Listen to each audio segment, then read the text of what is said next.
Today's episode is brought to you by Hex finally being in the big leagues. Drop the beat.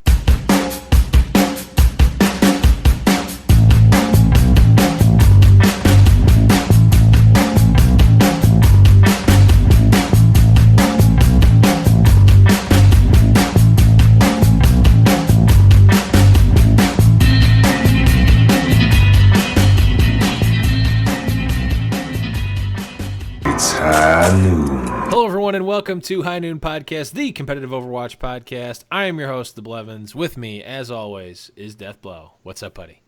Not too much, man. How are you?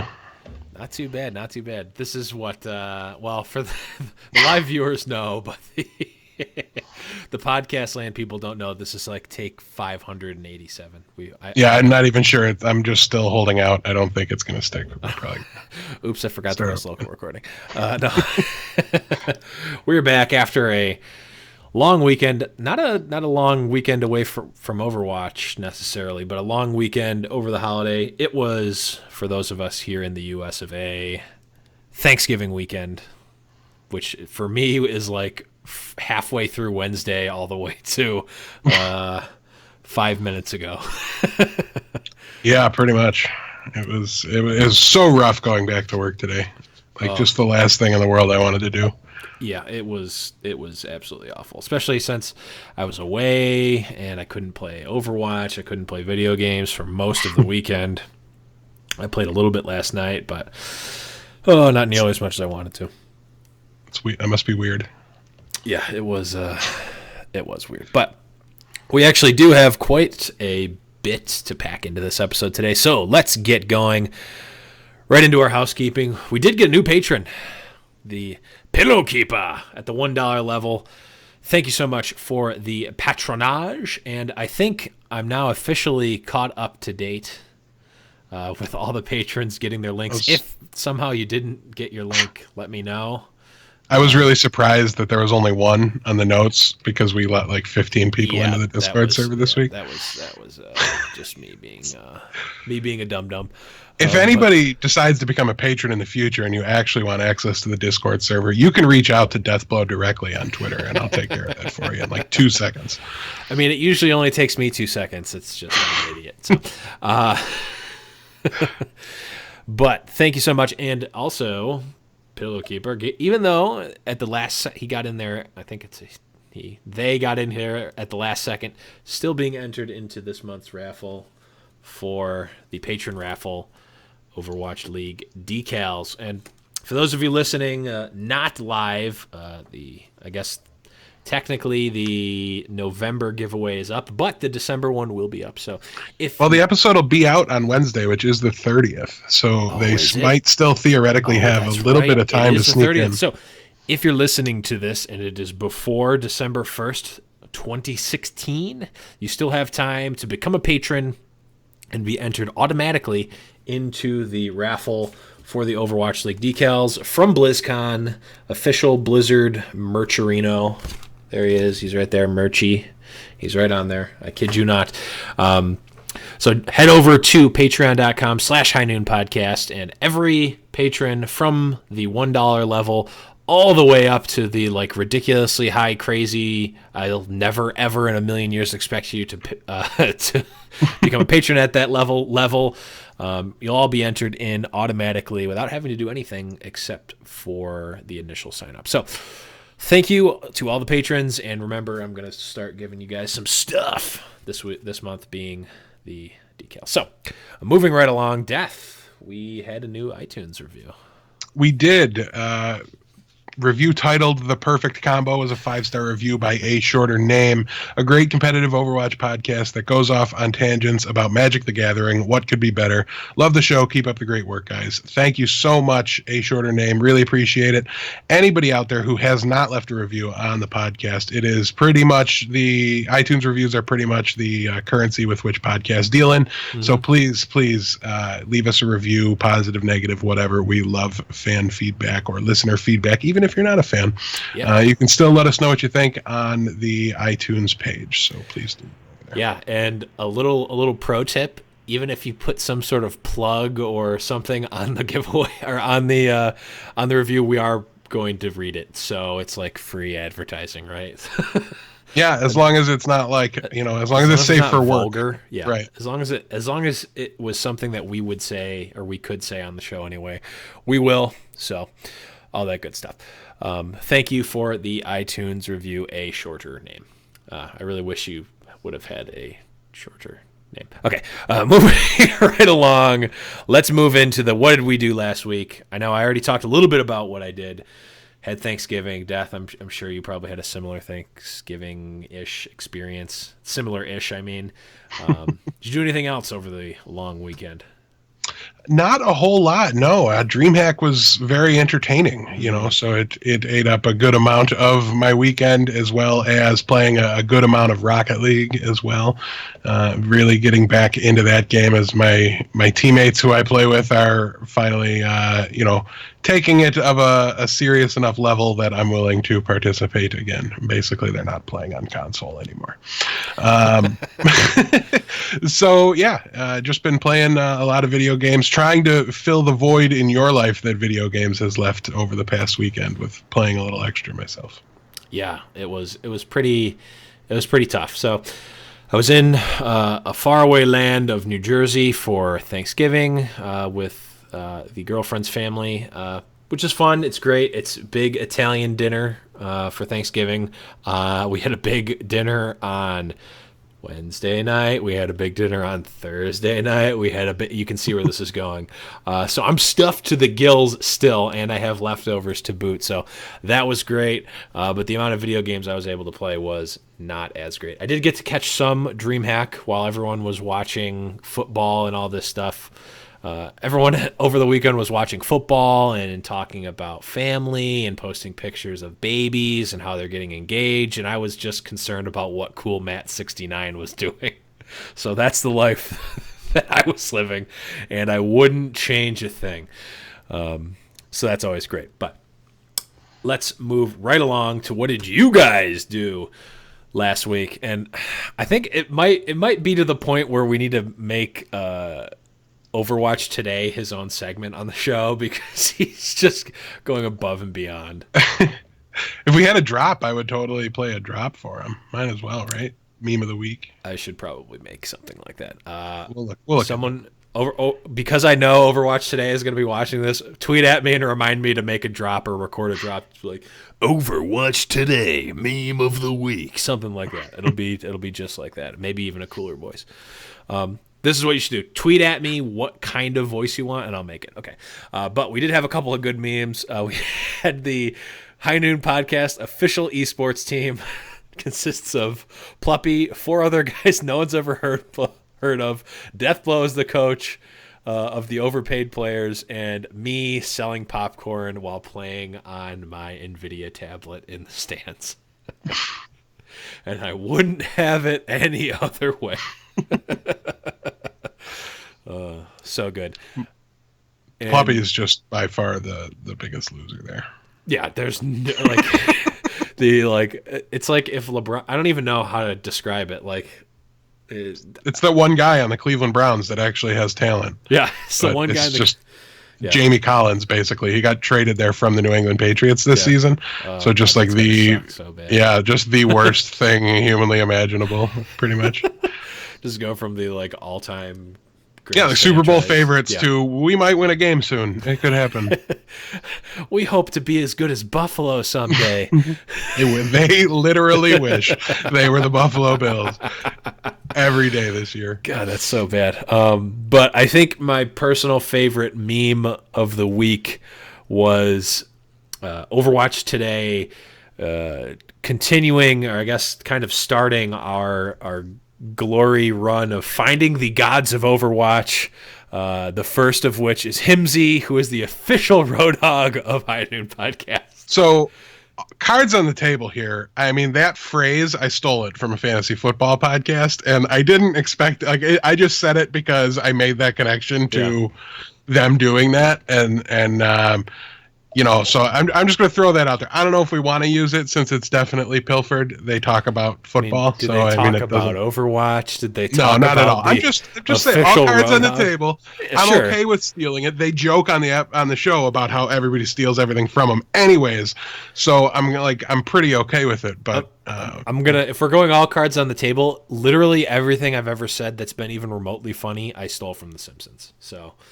Fine. I've never once said an original thought in my entire life, but I'm perfectly fine stealing this, especially since we'll be the only Overwatch people doing it. Also, we need to have our goal of getting every single official X hero on the show at some point. So, the invitation is officially out as the official. In order to claim your title as the official Roadhog of High Noon Podcast, you do need to appear on an episode of High Noon Podcast. Because if Harblue comes on first, I'm going to give it to him because both of those guys' hooks are just out of this world.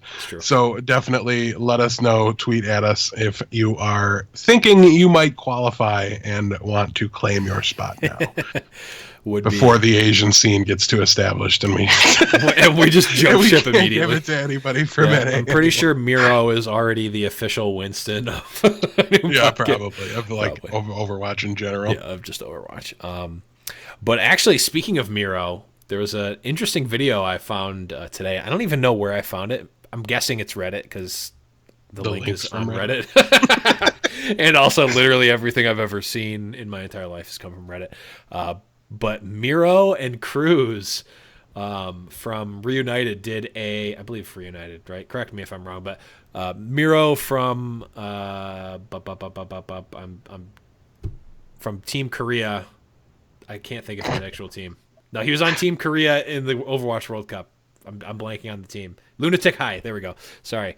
Miro from Lunatic High and Kruise from Reunited did these 1v1 matches, just like for fun, basically, on stream. And it was really interesting to watch. So I will post the link down below in the description of the show. Take a look at that, watch it. It's in good fun. They're joking around in voice chat the whole time. So definitely fun.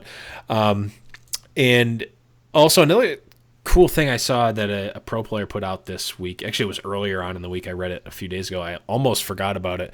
Rogue, Reinforce from Rogue wrote an article about his experience playing and being a pro player over the past few months. And from commentating at the Overwatch World Cup to playing in Korea, leading all the way up to the Rogue versus Envious match that we talked about ad nauseum last week. It's a really good read. It's a really good insight into the life of the pro players at this point.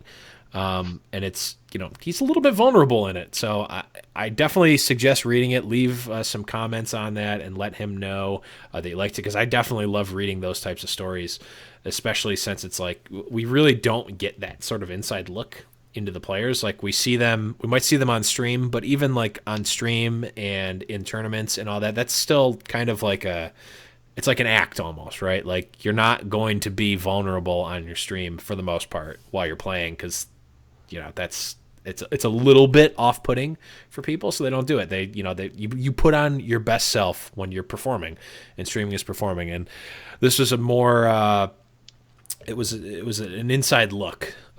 So definitely suggested. I will also post the link in the show notes as well.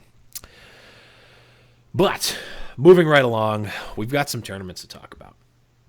A little bit. I need to make how come I haven't made a tournament drop yet? Well, because I make all the drops and I don't have any good ideas for it. I mean, as far as like just doing a voice, we could do that, but I mean, I like to have a little music or some production. I can make music. If you find the music, I can record voice over it, but we'll worry about that later. So we talked about the OG and Apex tournament a bit, mostly the semifinals. We talked about them a lot last week, so we're not going to go into that, but we do have the finals set up. They have been we know who it's going to be. It's going to be Africa Freaks Blue versus Envious in the finals, with obviously oh wait, no. This is a different thing. Yes. Okay. Africa Freaks Blue is going to be playing against Envious, but the other two quarterfinalists were BK Stars and Kongdu Usia, or semifinalists rather. Yeah, that's going to be interesting because I think if you would have asked most people who was going to be in the finals of this event a few months ago, or even a few weeks ago, or rather even just before Rogue played Envious, most people would have said, oh, the finals is going to be Rogue versus Lunatic High because they played off in the finals of the APAC tournament.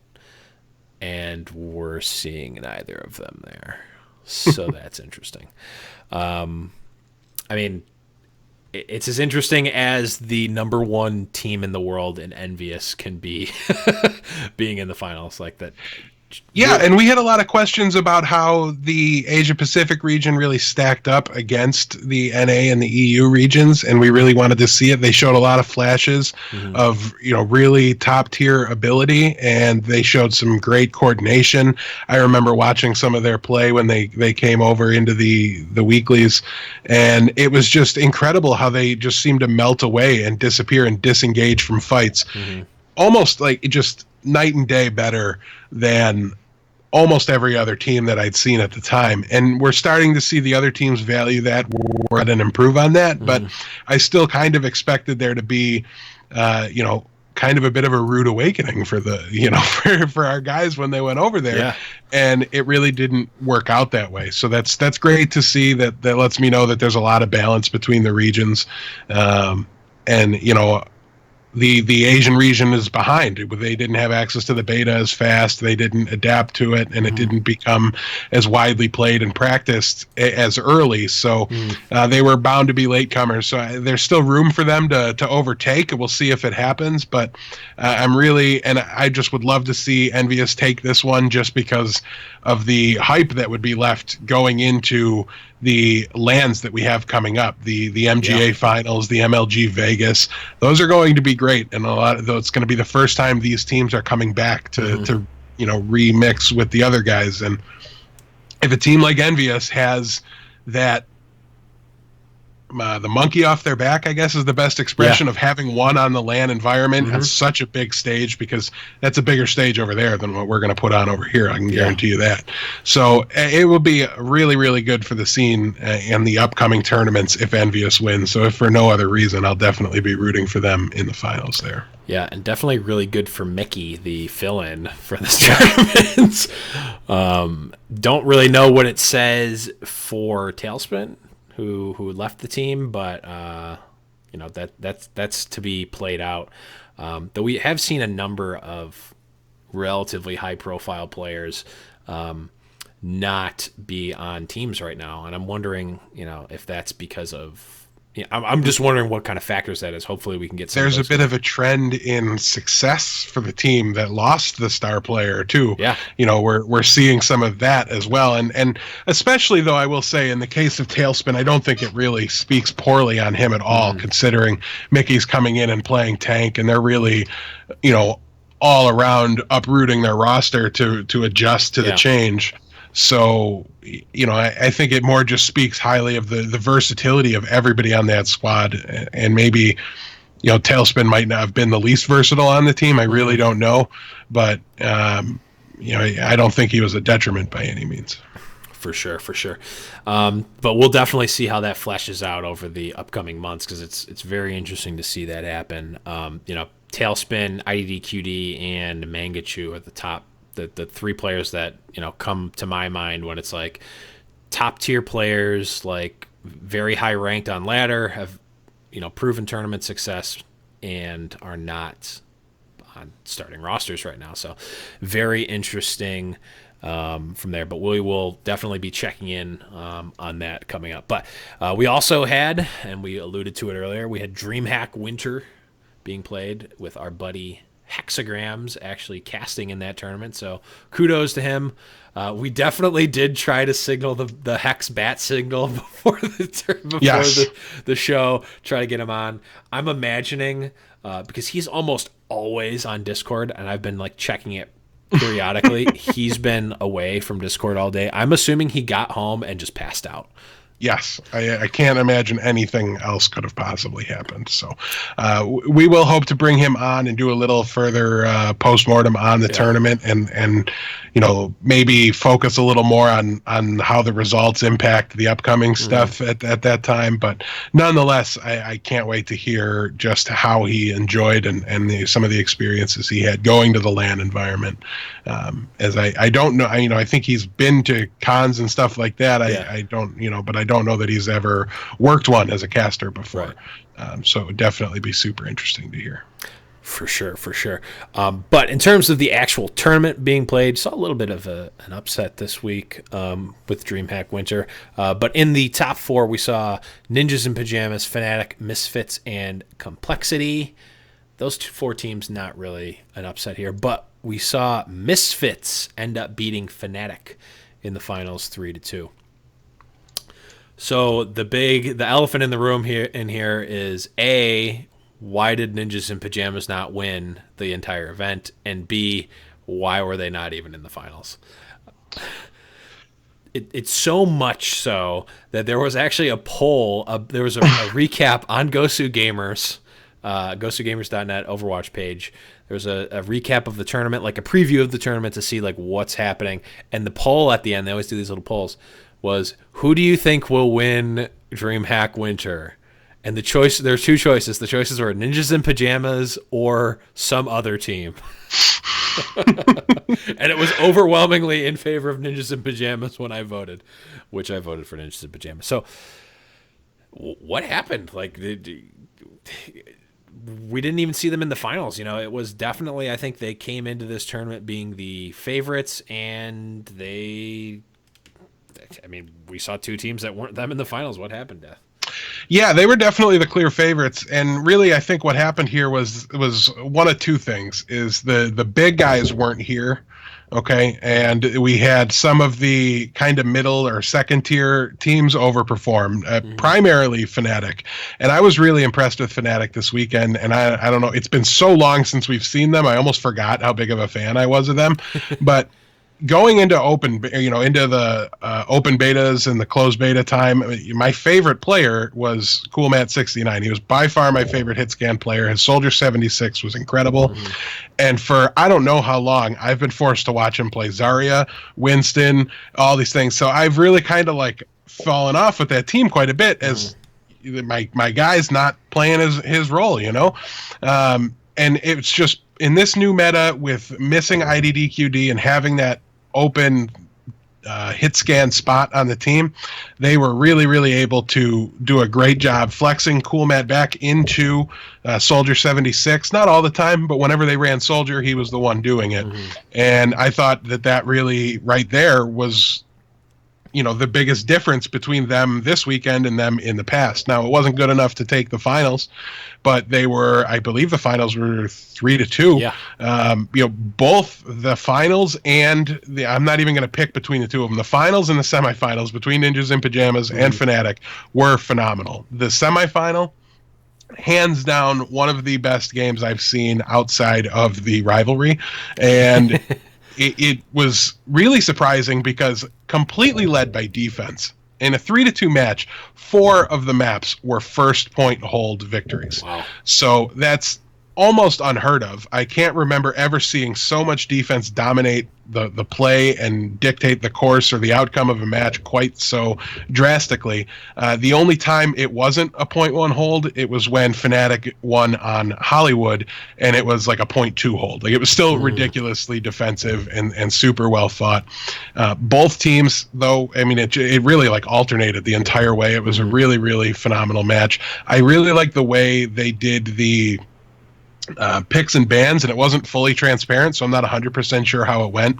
But what I took from it was they banned down until there was only, the 5 maps or the 3 maps, right? And then they did, okay, the first team or whoever's up, now you're picking a map that belongs to you.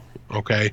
And then the second team picked a map that belonged to them, and then you went until there was only 1 left. That one that was left, that's the map you're playing on right now. Ready, go.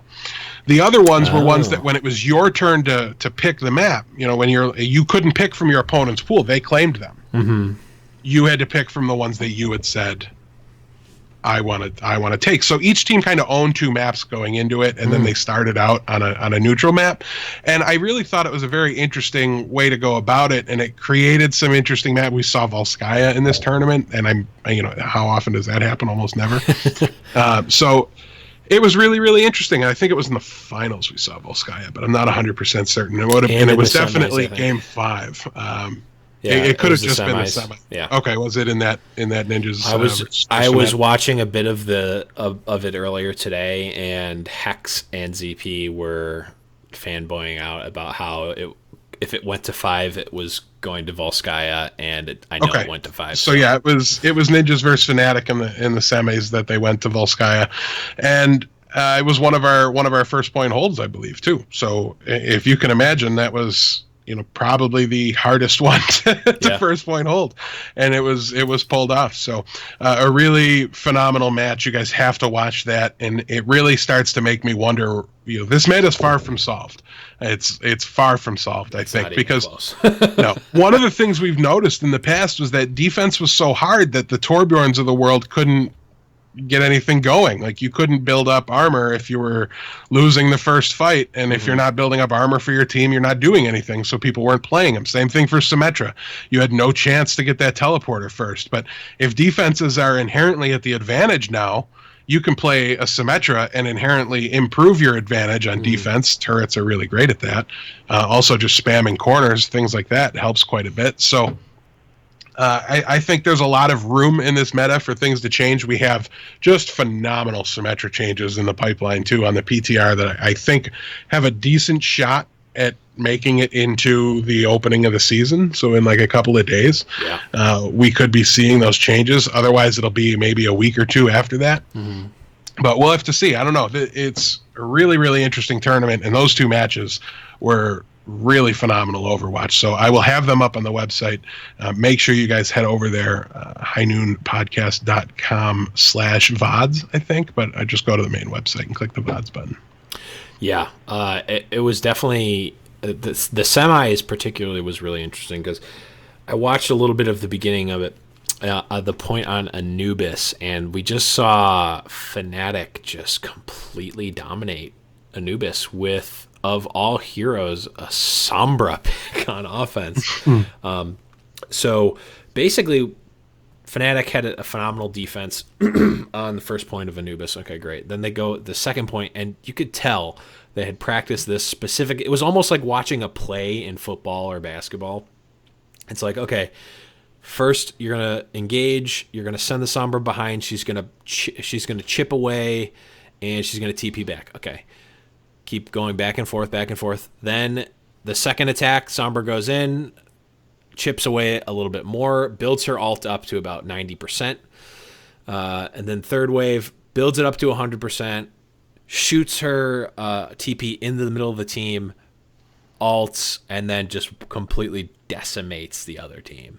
Like, it worked so perfectly. It was so, like, precision, like it was like a set play. It was crazy. It wasn't like, okay, everyone's working together to do something. It was like everyone's working together to do something, and that something is very, very clear. It's not we're all doing the same thing necessarily. It's we're all doing the same this one thing, which is really good on this map. And it was like so crazy to see that, because like, maybe it's just me not having played at such a competitive level, but I had not seen anything like that yet. Like, we had seen teams working together, yes. We had seen teams being very coordinated, yes. But it was like, okay, you could very easily call this play like Sombra 1, and like that play makes sense. Like, you could draw this play out on a board. It was so crazy. Teams did a really good job in this tournament of having a plan for the new hero, something that I was hesitant and worried we weren't going to see, from these guys, at least for the next couple of heroes. But, you're 100% right. They had plans, they had plays, they knew what they wanted to do, and they executed it. And I thought they did a really good job. Yeah, and the one last thing I'll say about Dreamhack for now is, after the first match, after that Temple of Anubis play. So we saw Fnatic versus Ninjas in Pajamas, right? What we saw after that match, I think, was it was a very stark difference between the teams. And I think it speaks a little bit to why Ninjas in Pajamas did not fare as well as they would have wanted to and what people had expectations for. And I think it also speaks to what I hope we see in Overwatch going forward. So Ninjas in Pajamas lost the first map. And they're all, kind of somber, but not really. They almost seem unaffected by it, which is good. But they're just kind of sitting at their computers getting ready for the next match. After that same first map, Fnatic, all 6 and the coach, Rafflegator, so 7 total, get up and huddle in the middle of around each other, a huddle for a sports team. And they're talking about the match. You can see the Rafflegator, the coach of the team, is talking to them as a coach and kind of pointing out things. You can't tell exactly what he's saying, but you can see he's saying things, giving some advice, telling the players hey, you did really well at this, hey, we need to do this, they're gonna adjust by doing this. That's the kind of thing that we don't really see in esports, or at least I haven't seen before. And I know there's other games that definitely feature the coaches more, but it's something we haven't seen in Overwatch. Definitely haven't seen it in Overwatch. Obviously don't see it in Hearthstone because it's a single-player game, but I have not seen... I know for CSGO, up until a certain... not that long ago, coaches were banned from even being in the booth.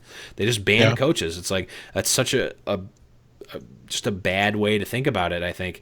And having this team aspect where, after the match, the team huddles up, and even if it's just for moral support, talks about the match just quickly. They're not taking an hour to talk. They're just talking, maybe even if it's just high fives, getting up, giving high fives, listening to what the coach has to say to get you mentally and, physically prepared for that next match.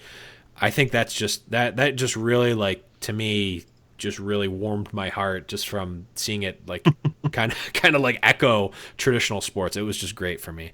I don't know if anyone else noticed that or what, but that really stuck out to me. I thought it was, it was very apparent that that's what was happening, because there was a moment when when they first got into the best of fives, and it felt like the overlay on the screen was declaring a victory, and everybody stood up and circled up, and it really looked like they thought they won for a second. And I'm wait a minute, is this best of 3? I'm because their overlay says best of 5, but I thought one of the casters slipped and made it sound like there was a weird moment, and it was because they were getting up and and huddling afterwards. But you make a really great point. It's the way things need to go. It 100% has to be how esports plays out. There's a lot of strategy to talk about. There's a lot of good that a coach can do. There's not a lot of bad, I don't think, that a coach can do. There's an opportunity for tactical timeouts and things like that, especially on the LAN stage, where it can be independent of any technical issues, which can just be free pauses because it's not their equipment. It's right. Has to be a little more lenient there, but 100%, and I don't think it's a coincidence that Fnatic did so well, adapted so well to the new meta, switched up there. They didn't have a tank, or 2 tanks, 2 support players, and 2 DPS players. They had 4 flexible players and 2 support players, and that was a very different structure than a lot of the other teams have had in the past. It might have even been 1 support player and 5 flexes, but the other guy was on support most of the time, sure. So, it's not an accident that we're seeing more innovative stuff from the team with the coach, that we're seeing, a surprising success from the only team with a coach. It's an advantage, and the teams that don't have one should be looking for one and should be training one. The teams at this point in the game, the teams and the players can create their own coaches. If somebody came to me and said, listen, I want you to watch our scrims, and people have come to me and said, I want you to watch our scrims and tell us what you can do. But if a team that operated on a higher level than I did came to me and said, we need a coach, we want you to, they could tell me, this is what we're trying to improve on. And until I caught up and was able to help drive things a little bit, they could carry me along. And teams should be doing that. So, tweet me. Also, for what it's worth, I just checked because I remember seeing this earlier today. Rogue did sign a new coach. This post was on the 21st, so a week ago. Oh, okay, great. We just haven't. They've been on another continent, so we haven't had a chance to see it. Do we know who it is though? Yeah, I don't know personally who this person is, but it's Lan F3UST Philip Rivane. Never heard of him.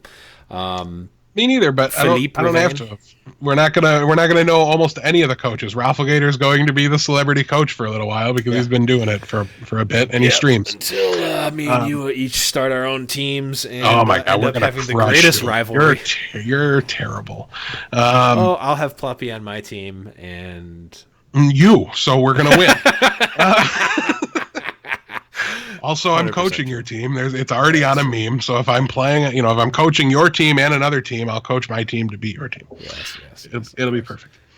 But yeah, no, 100%. Like I'm all in on the coach. I'm all in. Also, I'm not going to get into the other point I was going to make, but I'm all in on the extra, the non-core 6 players, members of an Overwatch team. So all the additional support for a team, even if it doesn't have to do with the actual players in the game, I'm all for it because it just makes it makes Overwatch as an esport, as a sport, more legitimate when you have many moving parts all working together towards that one goal of being the greatest Overwatch team in the world, which I think at the end of the day, that's what's going to drive people's excitement and engagement with esports is like teams really trying their best to be the greatest team in the world. I think that's what a lot of sports boil down to.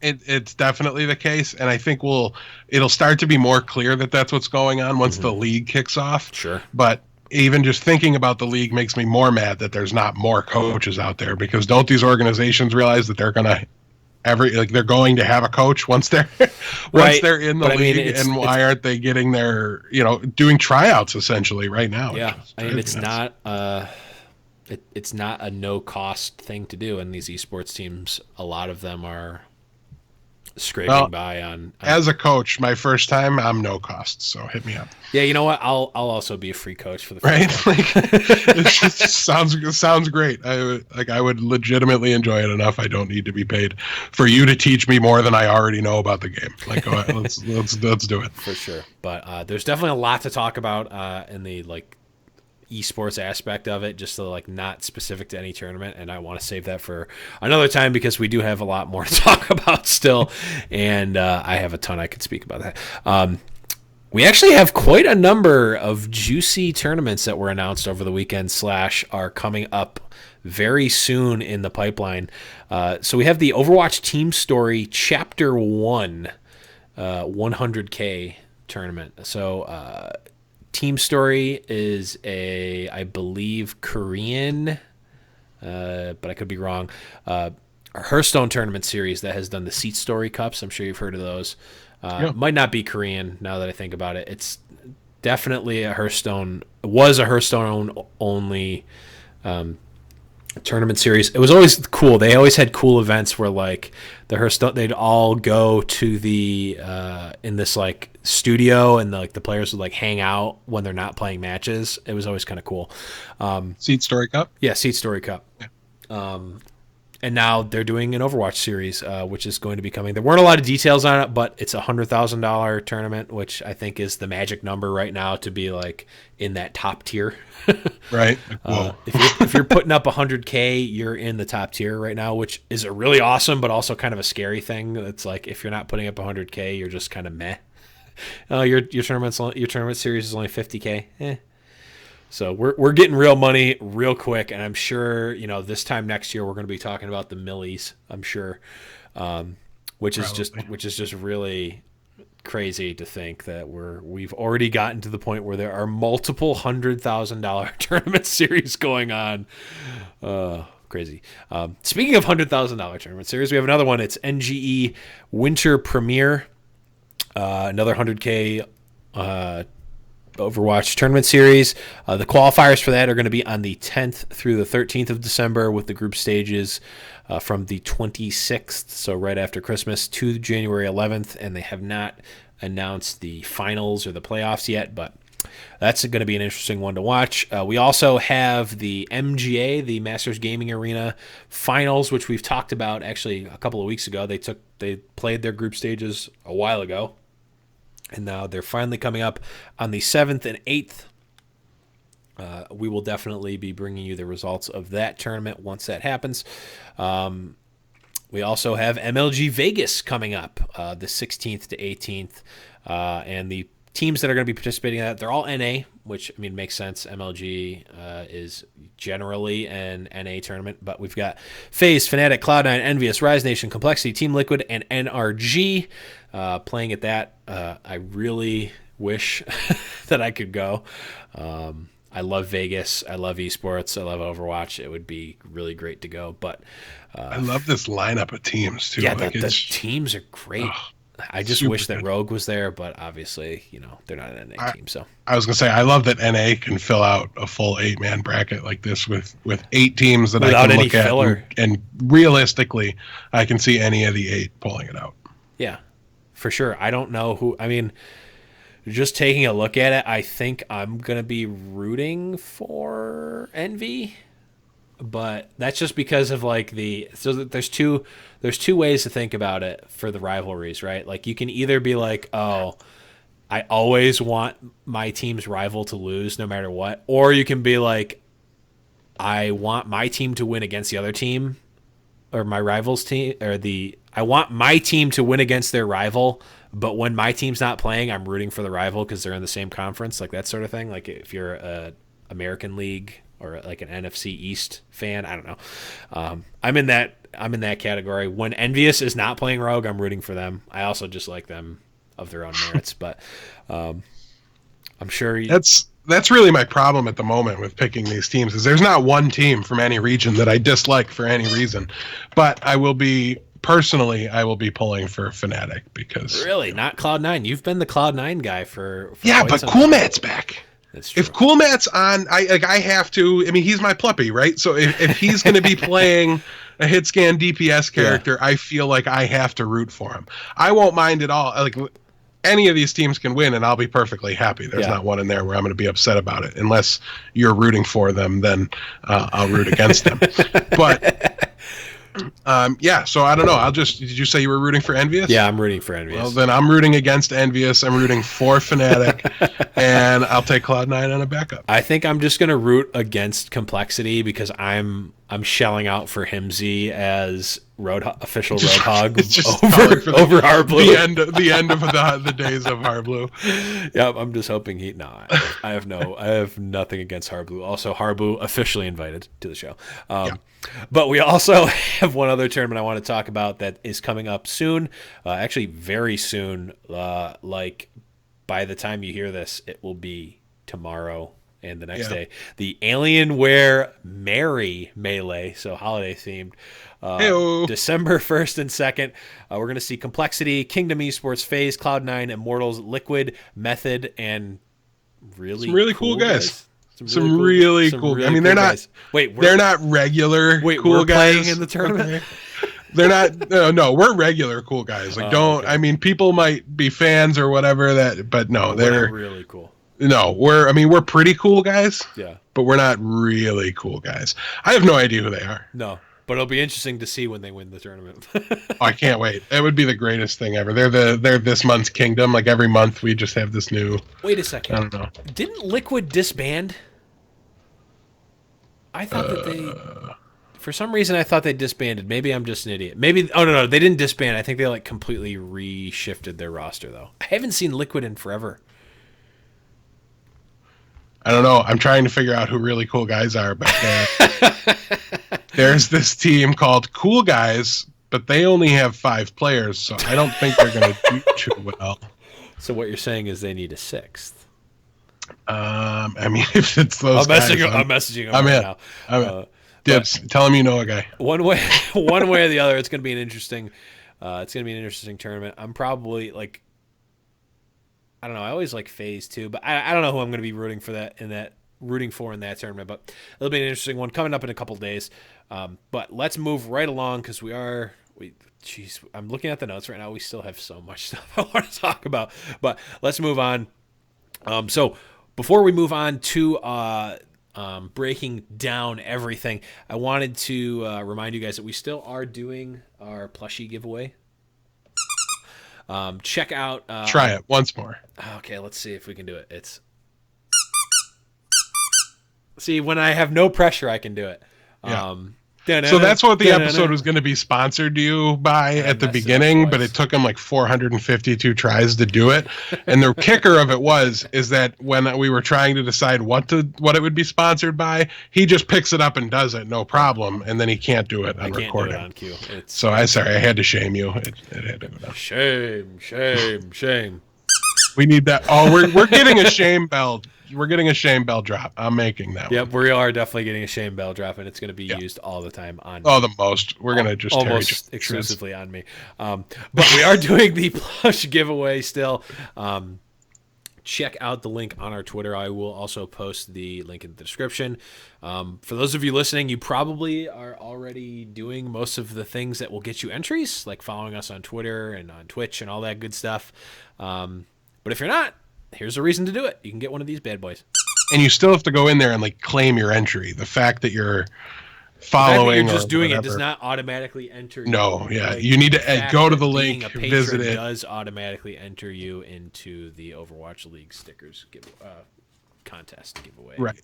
If you're paying us, we'll let you be lazy. 100%. If not, you got to do the work. Exactly. If you're getting free entries, you got to do the work. But yeah, so without further ado, let us move right along to... Oh, let's break it down! Yes, let us break it down. We have... This might be the most expansive break it down section that I've ever written notes for. Yeah, we did a little bit of work, and by we I mean somebody else did some work, and we're going to take some credit for it. Exactly. But I mean that's pretty much the whole show, right? Like we've never actually done anything. We've just taken stuff that other people have done. We just criticize other people. Yeah, exactly. It's better that way. Trust 100%. Us. So, I asked us the question, I guess in a way, is this quad tank meta that we kind of saw a little bit? It's almost hard to call it a meta, but is this meta that we're seeing right now, is it as good as we think? Is it as awesome as I think, at least? I don't want to speak for you necessarily. Are you saying is like the composition actually as quality as it appears to be? Or is it like super rad that everybody's ignoring DPS characters? Yes, the second one. So, like, is this format that we have seen this past couple of weeks, I guess post-Sombra, is this post-Sombra meta as cool, as awesome, as fun to watch, as fun to play, as fun to everything awesome? Is it as awesome as I think it is right now? Because I think it's pretty awesome. No. It's not. No, I think what's been awesome about the last couple weeks is that we're moving away from that metagame. There's teams that are still doing it. I think the ideal awesome Overwatch metagame has room for quad tank, but it needs to be a card in the deck. It doesn't need to be the theme. It's just not right. I don't know. There's just something about it, and they can't even make up their minds. I don't understand. I talked last week about how I feel like Reinhardt might not be very strong in the meta right now, and that the numbers don't bear that out, but the eye test still does, right? Because when you look at a character like Reinhardt and he's got a 91% pick rate, 50% of the time, like that means that everybody's always got one, essentially, in my head. Yeah. So if everybody's always got one, a Reinhardt's always going to win, right? So half the team aren't going to quite make the connection, like, oh, he didn't have the best time. And Reinhardt players are so gung-ho, all in, Reinhardt only, that a lot of teams have struggled to take him out because their guy's so entrenched. But I either cut the player or cut the hero, or just be bad for 2 weeks and like wait until he figures out how to play other tanks and stuff. There's only a couple that are that into Reinhardt that it would be such a significant problem, but it's out there, and it's going to contribute to him being a little stubborn, I think, and staying at a very high pick rate for a little while. But Man, I don't know. We saw Zarya's numbers dip, so there's definitely some fluctuation inside playing 4 tanks and 2 healers. Like, if that is that a thing? It's interesting. And for what it's worth, in Reinforce's article that he wrote, he did mention that he, as a Reinhardt player, felt that Reinhardt was significantly weaker. He echoed almost exactly what you were saying last episode. And I don't necessarily disagree, but I think that Reinhardt is in that same category as Lucio, right? Where it seems like every patch Lucio gets slightly worse and slightly worse and slightly worse, but that still doesn't change the fact that you still slightly have to play him, and you still it's the same with Reinhardt. Like, he provides such a unique aspect that, like, even though that's worse, I don't know, it's a little bit different, but it still feels the same. It's like, until people start thinking about their team comps fundamentally differently, like, the whole game has revolved around Reinhardt for so long, like, since beta, even when we were talking about the Fantastic Four, like, the entire, just the game at its core has revolved around Reinhardt battles. Like, we talked about this months and months and months and months ago about how that was how the game was played, and until we start seeing something different, like a Winston Diva comp or something, where, like, they're doing, like, the old sort of Twinston meta with Winston and Diva instead of 2 Winstons. Like, that would be kind of a cool thing. We haven't seen it, right? But yeah, I think that right now, I agree with you. Like, he definitely seems weaker with Diva and 76 being at such high play rates. But at the same time, a lot of people have just based their entire Overwatch lives, not just the people playing him, the teams playing him, around Reinhardt and winning Reinhardt battles. That, like, yeah, I agree. You can't just drop him, Yeah, and even if he's bad, he falls a little bit into that category. It's something I've talked about in the past. It's something I dealt with much more when I was shot calling for a team and had to worry about comps and things like that much more strictly than I do now. But his presence on one team almost forces the other team into it, because even if his shield is bad and it's dying very, very fast, it's still got a lot of HP, so it's not dying too fast. And one team still has this big, huge shield that has to absorb 2,000 damage before it drops. And if the other one doesn't, even if the shield wasn't super effective, the fact that one of them has it and the other one doesn't almost forces the other one into that same game. And I think in a competitive game, you'll find teams will, when they're getting beaten, they'll just mirror what their opponent's doing and say, well, we think there's a decent chance we're fundamentally and mechanically stronger players than you across our lineup, so we're going to take your strategy and just eliminate it as a factor, and we'll mirror what you're doing and let the best players win. And a lot of pro players are very comfortable with that strategy, because a lot of pro players are super, super arrogant, and it has a negative connotation, but there's a reason why they're arrogant, and it's because they're all really good. So they're all very comfortable with the idea of letting the best player win at any given time, because they believe in their heart that it will be them. Yeah. So, and not even just like, when we think of Reinhardt, we think of, oh, his shield is so good, and we play around that so much, but also his ult is still really, really good. Like, if you're replacing Reinhardt, you're taking away a very, like, pretty much the definition of a game-changing ult. Yeah, I do believe it is the best ultimate in the game. Just the impact it can have, and the fact that they're not far away if they fell down, and they have to be really close for his hammer to kill him. Like, he just seems to, like, knock 4 people down, stand in the middle, swing left and right, and, like, shake his camera a little bit, and then just 4 people die. So he really single-handedly picking everyone off too. Right. And if you can use the knockdown to, like, knock down another Reinhardt because his shield's down, like, that's some of the biggest plays we've seen, and the most esports moments I can remember is, I can't remember who the teams were, but it was Dorado on last point, and it was the teams got up on the high ground on the bridge, and one of the Reinhardts dropped his shield to start charging or something. That was really stupid. I feel like that was a match that we played. No, it wasn't, because I'm fairly certain it was Numlock that hit the ultimate, so it would have had to have been Creation. Or maybe after Dig, the Dig change, but I don't think so. So it was a good while ago, but nonetheless, his ultimate might be the best, and that's really, in my opinion, is saving grace, and one that really helps a lot of other heroes is the fact that, like, well, Reaper's not super strong, but I mean, I get to hit Q every now and then, so you can kind of like stick with him even when he's not doing poorly, and Reinhardt, he just falls into all these categories of reasons to like keep him around, and reasons you're forced into playing him. But his power level's definitely down.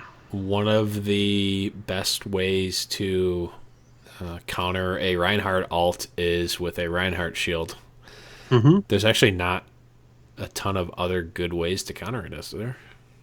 Like from like to protect your team from a Reinhardt ult. I'm trying to think like.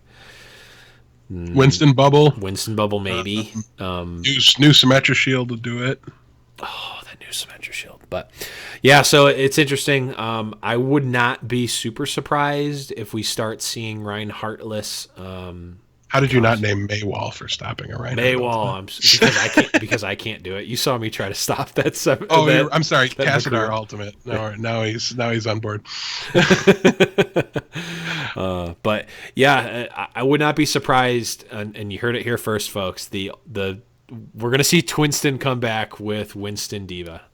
We just did not see that at all with a relatively lackluster Winston showing of only 14% pick rate. But I will post the link of the numbers I'm looking at. But we got some pick percentage rates for Dreamhack specifically. They're all accessible on winstonslab.com. It's a great new website I found that gives you map pick statistics and pick rate statistics, and things that are a little bit more able to be gathered on the fly, I guess, by a spectator. That's what I'm gathering is happening. Is it's basically like there's another Captain Planet out there that's being a hero and Maybe doing a whole ton Captain Planet himself. I don't know. It could be. I almost hope it is, since we gave him a plug. But he deserves it one way or the other. Well, yeah, absolutely. I was just going to say, anybody putting out this much content and value into the community is going to get a plug no matter what. But he's a friend of ours, so I would like to keep plugging him if we can. But yeah, so check out the website. A lot of really good stats, a lot of interesting things. I know we were having a talk in the pre-show, and I remember we were talking about how good Soldier was, and it's just looking at these numbers kind of opens your eyes, because Blevins made the comment about how Soldier maybe wasn't as popular as you thought, and then we look at it and it's he's like literally 2-to-1 more picked than the second most frequent damage dealer. Yeah, I think that's a really, the numbers give you more information than the eyeball test really can sometimes. Yeah, we saw 76 at about a 60% pick rate, which is a stark change. So I think we got that one right last week with the winners from the new meta. The next closest, which I would not have been able to guess this, the next closest DPS or attack, I guess, hero was Tracer at 28%. So like you said, about a 2-to-1. We saw this was a winner that we definitely missed, but we saw some Zenyatta, a decent amount of Zenyatta actually, at 42% pick rate, and I think that's largely in part to the 63% pick rate of Roadhog, and it's got to be at least in part, right? It'll contribute to it, but I think in general the biggest reason for it is the shift in the power of the ultimates. I think is very real, because Transcendence is a game-breaking support ultimate. It is one of the big ones. It's right up there with Lucio's sound barrier, or I don't know, break it down, whatever it's called. Sound barrier was right. So I mean, it's right up there with that, and the nano boost dropping off and not giving that speed burst anymore has really changed things. And when you take a look at these 4-tank or 3-tank comps that don't have Soldier 76 in them, it's really difficult to find somebody worth nano boosting anymore. You almost need it to be a range character. So I think I'm going to stick with Hex's, even though Uber doesn't like it and they're looking for other names. I like Hex's suggestion of calling that Nana's glasses. So I'm going to continue to call it that and represent our buddy a little bit. But so I think without having the Nana's glasses combo set up, you really almost just don't want to have the nano boost anymore. It doesn't do near as much to a 4 tank or heavy tank composition that keeping everybody at 100% HP for a little while does. Yeah, and for what it's worth, we did see Anna at just about a 60% pick rate, so she's not out of the meta by any stretch. She's still, even if her ultimate was gone, I don't think she'd see as much play, but she's still countering the Roadhog ults. She's still countering the 76 ults, the Fair ults, all that stuff with her sleep darts. She's still putting out a massive amount of healing. She's still being able to heal people very quickly in an AoE fashion with her grenades, and also be able to counter these Lucio ults with her grenade if she can time it properly, and the Transcendence and all that good stuff. Zen, sorry. Yeah, that's what I meant. Definitely still versatile, even without the alt, which got nerfed a bit. We just see, we saw almost no Reaper. Reaper at about a 2% pick rate. The Beyblade days, they have long since passed. We are no longer seeing the Nano Blossom Beyblade meta. And I think, I'm just trying to point out the things that we got right and wrong from last week in terms of winners. Farah, definitely not a one. Yeah. I mean, we didn't see the numbers reflect it, but I remember kind of adding in Zarya a little bit to the losers column and thinking that she was about to see a stark fall off as well. And she's still up there. She's a little bit behind Zenyatta, and I don't have a percentage for her, but that means that she's at roughly 40% or so, maybe a little lower. Yeah, about 40. Yeah, so, and when you consider she was at 100% auto pick status, before the last patch, that's definitely a significant change, and that's kind of where the diva play has been coming from. It looks like Slasher was right last week when he said, you're going to see diva play. She's too good now to ignore. She won't be gone. Yeah. But I'm trying to think of any others that we said. Oh, Torbjorn saw play, and I called him out, so I'm taking that one, calling it. Well, we didn't. This one wasn't really. This isn't even really a significant one per se. We definitely didn't call it one way or the other, but this is I think the biggest, the starkest stat to be drawn from this entire pool. And I asked you this question. You knew the answer to it when I asked you, but if you were to go in, if I were to ask you the question of who saw more play, McCree or Sombra, I think most people would be inclined to say McCree, but then most people would be wrong because Sombra saw more play than McCree, which is just absolutely insane. Granted, the Sombra saw about a 6% pick rate and McCree saw about a 5%, so it was relatively close. But the fact that difference it was is 10 close, minutes. Yeah. 10 minutes in playtime. So it was about the same. But the fact that that's the case is still crazy to see McCree, who I think more than most other characters, with the exception of potentially Mercy, who notably saw literal 0 play at Dreamhack. McCree and Mercy have had the most roller coaster amount of play and lack of play, I think, of any heroes in Overwatch. They've both been at the absolute top tier auto pick broken status, and they've both been at the bottom of the barrel garbage tier. Zen is another one I would put. Zen too. Yep. Yeah, and it's just really their potential impact. Really, it's just they and the overreactions. It's funny. We talk about how Zarya is a little bit of a loser in this meta. Probably not really. I mean, No. come 3-4 weeks from now, she's going to be just as balanced as Diva, just as balanced as Roadhog, and Winston will probably see an uptick depending on the meta. There's a lot of teams, especially on Koth, that are really liking the 3 DPS Sombra Genji Tracer comp, and so that'll bring Winston into the meta game a little bit more. Like the tanks and are really, really well balanced right now. So I'm hoping, this bad feeling about running Reinhardt is a good sign, and it just kind of brings everybody into the conversation. And really, even supports right now are as diverse as they've ever been. They're still not super diverse, but we've never had more than 2 options for support players, and now we have 3 that are viable and seeing play. So it's a step in the right direction, and who knows, Symmetra might bring a 4th one into the mix. We'll have to wait and see, but really good spot for the meta right now. I'm really happy with it. Yeah, I am also quite happy with the meta, like I alluded to earlier. I think it's really awesome. I think it's definitely very dynamic. I don't think that anyone, at least at this point, I mean, granted, we've only seen a couple of tournaments, I don't think anyone thinks it's like, oh, well, this is the insert cleverly named meta name here. No one thinks that right now. It's not the Anna Reaper meta. It's not the May Reaper meta. It's not the I like how you can't even bring yourself to say Beyblade.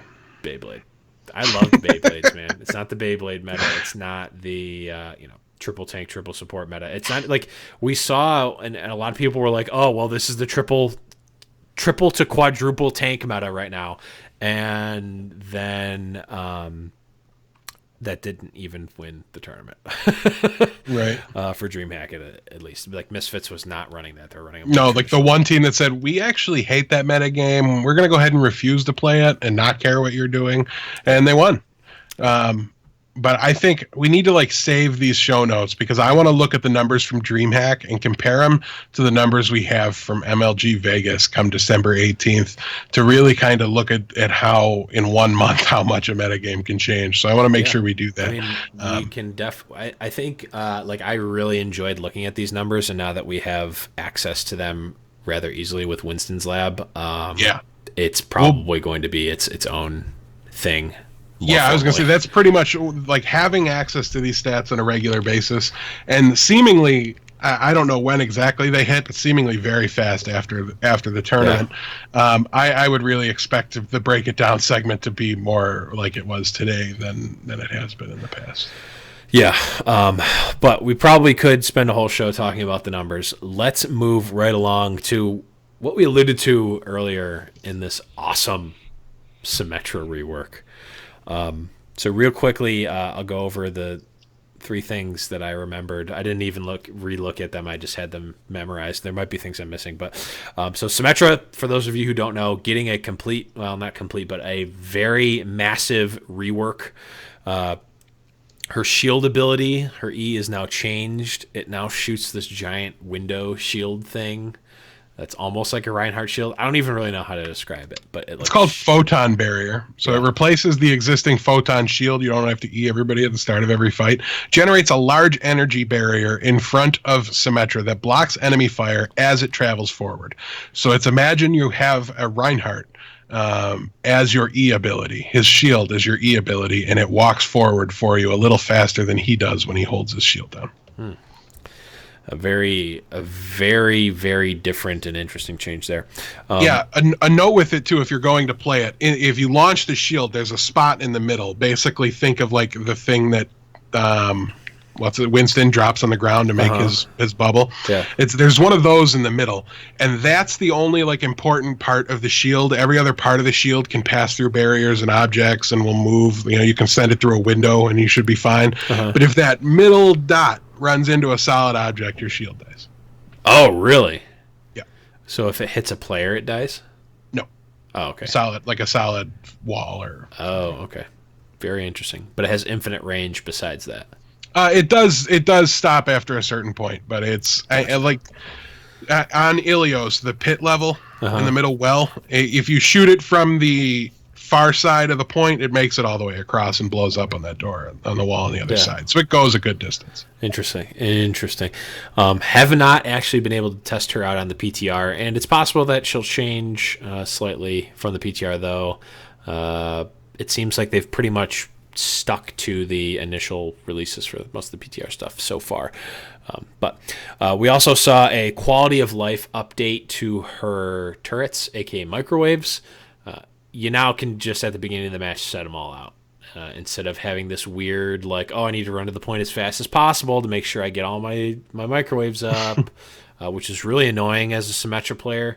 Because it's like, okay, I want to do this, but I need to run to the point as fast as possible and like throw one of my turrets out really quickly somewhere that I don't necessarily want it, just so I get all of them out before time starts. And it's like, let's just get rid of that and make it so you can set them all up however you want it. It's like, okay. Teams used to chain Lucios. Like you'd see matches start with a Symmetra and 3 Lucios before the hero limit changed because they needed the speed burst the Symmetra out. And as you said, now you can charge up to 6 of them. You also start with 6 after a death or after your initial spawn.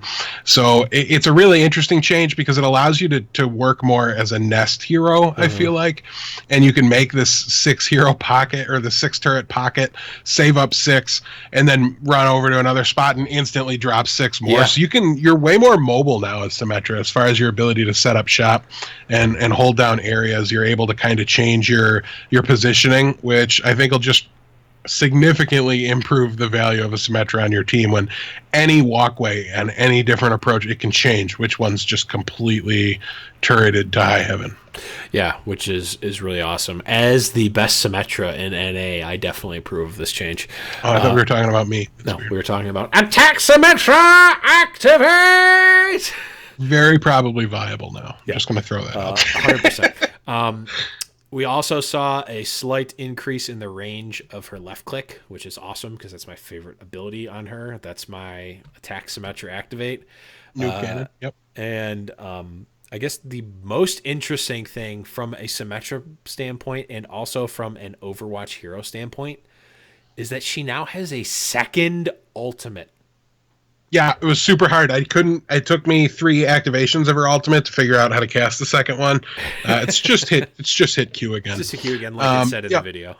Sure, I didn't remember that. Like it was like 3 days in between the video and actually playing her. So there was no intuitive way to do it, but that's how you do it. When you go to try it out or when she releases in the live servers, hit Q again. Because if you play on Koth and you drop a teleporter, your teammates are going to be furious, trust me. Yeah, but her second ult is a shield generator. It is a deployable just like her teleporter, but instead of the teleporter, you get a deployable that makes an AoE effect. It gives shield to all of the allies in an AoE effect. Yes. I'm not 100% sure exactly how it works. Death, you're going to have to fill us in a little bit more keenly. Does it like... Sure. So I'll read it. I'm looking at the patch notes right now. Shield generator places a device that grants additional shields to an ally within its effective radius, regardless of barriers, walls, or obstacles between the hero and the shield generator. The amount of the shield is 75. So it just gives 75 shield to everyone in that area. Yep. And you don't need line of sight, so you can hide it super, super well. So if you get the 75 shield and then someone shoots you and your 75 shield goes away, does it go back up to 75? It's like it would like normal Zarya's shield, HP. or it like goes, it's like Zarya's HP, and that over time, I believe you'll start to regenerate it. Oh, okay. That's pretty sweet, actually. Like, really awesome. Because it's like now, it's like before, if you didn't get your Symmetra turret up and you died, or they captured the point, like you might as well. You were throwing an entire ultimate away. You were throwing an entire ultimate away completely. From an effective standpoint, I mean, you still had the ultimate, obviously, and you could do some cute things with it, but for all intents and purposes, it was useless. So now she's got some other viability on different points. She's got some viability on attack. She's got it. It's awesome, man. Like, I'm excited to see this new Symmetra and play the new Symmetra. As someone who loves Symmetra and tries to play her at all points, like, I am very excited about these new changes. Yeah, and I don't think it's going to overhaul what the hero really does. I mean, she still plays very similarly, especially when you're like me and you forget to throw out the shield, because why would you? You just E everybody at the beginning of the fight and never do it again. So I wasn't using that ability on cooldown like I should have been, but when you think about it like this, is you're still going to want to play her for the teleporter to you. I'm thinking like King's Row defense, right? Yeah. So, you're going to want to use it for that. But let's say you drop it in an effort to try to like last minute reinforce the fight. Only one person sneaks through and then they cap it and it dies.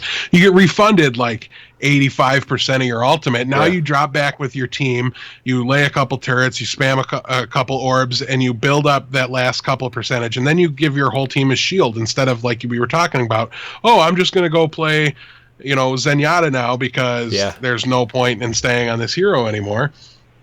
And now there's something else to it, and there's a very real chance. I mean, 75 HP is a lot. Yeah. I think that's more than the initial E did on her. Like it used to initially be 50, and they dropped it because of in an effort to curb the Zenji combo that was killing everyone. Insane. So 75 HP is a lot, and when you think about how we've seen double builder in the past, you've got Torbjorn giving you 75, you've got Symmetra giving you 75. Yeah, that's an additional tracer just put on top of you. Right. So now we're talking about a Roadhog with 750 HP. And a Diva. And a Diva. Ugh. Same amount. So God, that actually, like, wow. It's a big deal. Yeah. I think there's a very real chance with how much from somebody that even at my tier, right? And it's hard to know what my, diamond tier doesn't translate to the top level play. Right. But it feels like Torb is viable and powerful enough to use again. And that's a little bit scary on it in its own right. But I mean, if you're just able to give that much benefit, like what would Mercy would then have 450 HP? Like, come on, how is that? That's just okay. Like, you can't kill that healer, and that's really something to think about going forward. Is if we're able to develop a strong enough defense that you can get away with a Torb and a Symmetra, it could be very real, and just the amount of turrets and reasons to turn around and be check every corner in the world, like it very well might happen. So here's the question: do you have a Winston who ults, who gets a Symmetra shield, 1,150 HP? Yep. Who then gets a Torb pack, and then Lucio breaks it down. Lucio breaking it down adds 500, so we're talking about 1,650 HP. That's a lot of HP. A little bit. I mean, that's magical Christmas land, and like you're probably not killing the Winston alted anyway. No, yeah. If anybody does that, like just ignore that Winston. He doesn't exist. Just run away, or just like keep shooting at the people.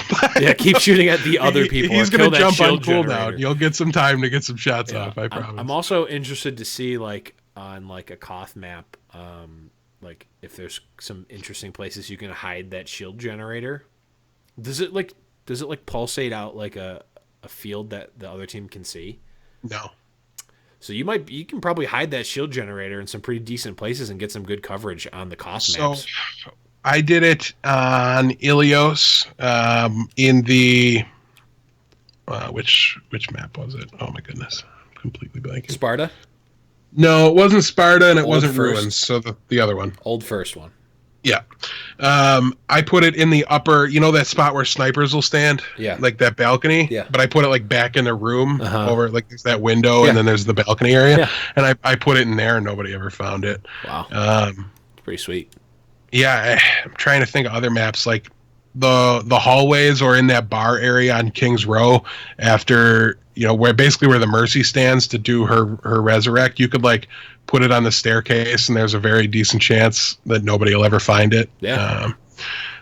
Or even the hallways on the other, the other side of the alley there. Yeah, it'll definitely be interesting to see if it'll be interesting to see when she sees some competitive play and see if it sticks and see if it's good on like on any sort of consistent basis. Yeah, I think she'll definitely be good enough to bring in, and I really think her photon barrier might just be enough to help people get away from Reinhardt, because you'll still have that shield to approach behind. Sure.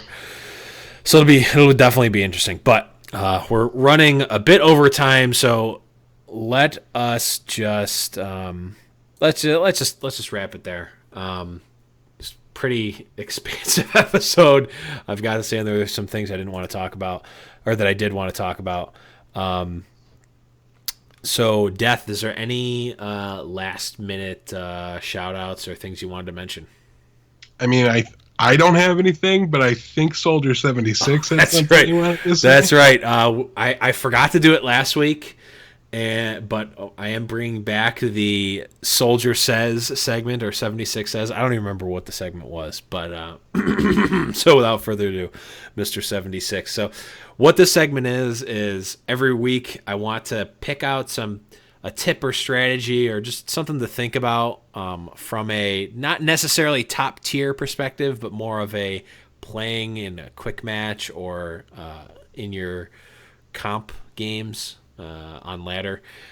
Some tips. So this one is, if your team is defending a point further back than you might like, take a second to think about why they're there. Remember, high ground is powerful. So my thoughts here are on Route 66. At least that's a good example of it. At least I went to Gibraltar. Gibraltar as well.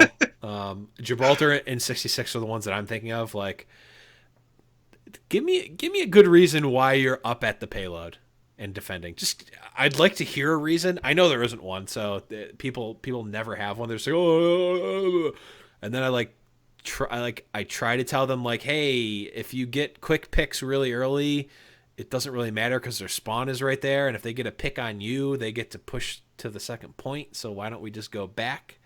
And by the time I explain that, everyone's already dead and they've already capped the whole map. So just think about Or it. you get only one guy that doesn't listen to you, and he spends the whole game going, I'm just going to give up 4 minutes worth of time to the other team for no reason because I'm an idiot. And he just thinks he's right the whole time while you first point hold them. Yeah, or it's just some girl that's not doing good, and we ask her to switch. Oh, God. And she's like, why would you say that? Why are you being so mean? I can't believe you guys. Noob, noob, noob, noob, noob, noob, noob. You could also do that, too. That's also a good one. But on the real... We should start writing down names of these idiots so that we should, can flame them on the show. Publicly shame them. Nah. Yeah. But what I will say to close that segment out is, Route 66 and Watchpoint Gibraltar, it is much better to defend further back than right up on the payload, for a number of reasons that we'll get into at a later time because we don't have time now. But if your whole team is doing something in a coordinated way, like defending a little bit further back than you think might be good, just take a second to think about why that might be good, and it probably is. And also, I'll say, if your whole team's doing it, it's better to do it anyway, because it's better to do the wrong thing as 6 than the right thing as 1. Yep. Crap, that should be another 76 Says. Forget I said that. That's just a generic life lesson. If you're gonna make a mistake, make it at full speed. Leave a U-shaped hole in the wall. Yeah, exactly. But that is going to be it for the show today. Death, do we have any last minute shout outs or things that we want to mention? I think that's it. All right, guys. Thank you so much for watching. Make sure to check out everything over on highnoonpodcast.com. All of our good stuff. Thank you to Matt Chirino, who has helped us out as a sponsor for Season 1 and helped us out all along the way. Also, thank you so much to Adam Hoek, who made the outro music that you're going to hear very soon. Death, where can people find you, buddy? highnoonpodcast.com. There's a host section on the site. It has links to everything. Just head over there. I stopped streaming, so sue me. Yell at me. Nobody watched. I don't feel bad. I still am streaming. The same place that you can find the podcast live every Monday at 7 p.m.-ish Eastern Standard Time, which is twitch.tv/theblevins. I'm going to be back on the stream train very shortly. again. And also the last thing is that it is high noon. Got his boots and he put on his hat. He threw the coin away that same day. It's in his past and he's not looking back. He says, finding mine now, God's my way. He's not good, but he sure ain't bad. He'll make amends for the sins that he has. He says, I'll change the world one bullet at a time till I find mine.